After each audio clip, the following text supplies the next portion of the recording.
बिस्मिल्लाहिर्रहमानिर्रहीम। सबसे पहले तो नए आने वाले नाज़रीन से गुजारिश है कि मेरे चैनल को सब्सक्राइब कर लें और साथ लगे बेल आइकन को दबा के ऑल नोटिफिकेशन को ऑन कर दें ताकि मेरी हर नई आने वाली वीडियो का नोटिफिकेशन आपको बर वक्त मिल सके।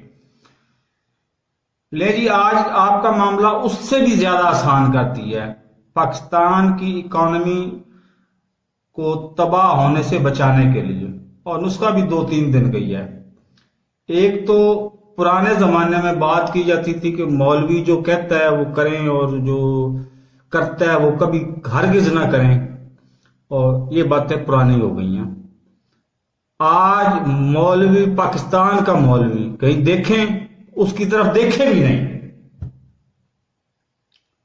आप पाकिस्तान का मौलवी आप देखें तो उसकी तरफ देखें भी नहीं, वरना आप गए।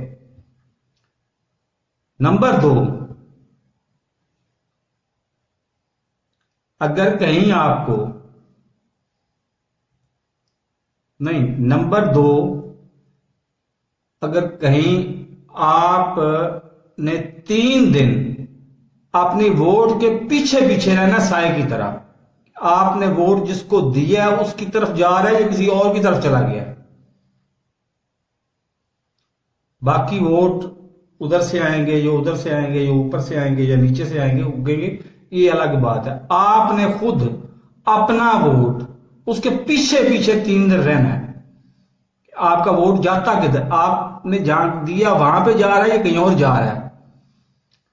अगर इस बात में आप कामयाब हो जाते हैं, 2 बातों में, आप समझें कि पाकिस्तान की अवाम जीत गई है, वरना फिर अल्लाह ही वारिस है गौर। तो आप अपने आप को जय्यद उलमाए कराम, पाकिस्तान के जय्यद उलमाए कराम से बचा गए, तो इसका मतलब कि आप दीन को बचा गए।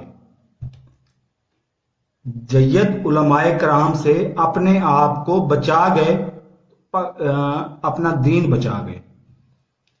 और अगर वोट को आपने, फर्ज करो आपने डाला ही नहीं है, वो डल गया है, आप चुप करके अदालत में जाके बैठ जाएं, सर जी कि मैं आया हूं, वकील के बगैर बैठ जाएं, दरखास्त लिखें उनको, मैंने वोट डाला नहीं है, मेरा ये शिनाख्ती कार्ड है सामने पड़ा हुआ है, मैंने वोट डाला नहीं है, मेरा वोट डाल कौन गया है।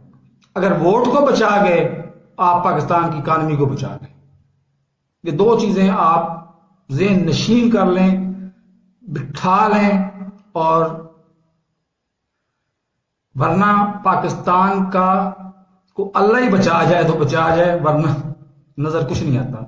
मेरे इस चैनल को सब्सक्राइब नहीं किया तो सब्सक्राइब कर लें, साथ लगे बेल आइकन को दबा के नोटिफिकेशन को ऑन कर दें ताकि मेरी हर नई आने वाली वीडियो को नोटिफिकेशन बर वक्त आपको मिल सके। अल्लाह हाफिज।